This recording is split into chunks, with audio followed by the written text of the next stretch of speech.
তো গাইজ আজকে অনেকদিন পর কলেজ যাচ্ছি, কারণ সামনে আমাদের ডিলারের পরীক্ষা রয়েছে। আর আমার কলেজটা হচ্ছে ঘাটালের পাঁশকুড়া বাস স্ট্যান্ড থেকে ওই রানীচকের লাইনে।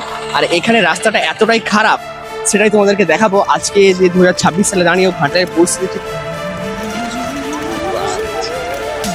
চলে না পড়ে যায়।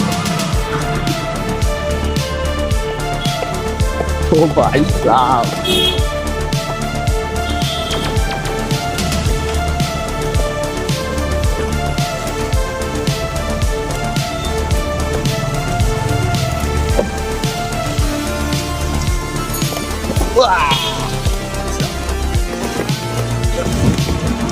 এটাই মানে সব থেকে খারাপ রাস্তা বল। তোদের ওদিকে রাস্তাগুলো মনে হয় ভালো, এতটা খারাপ না।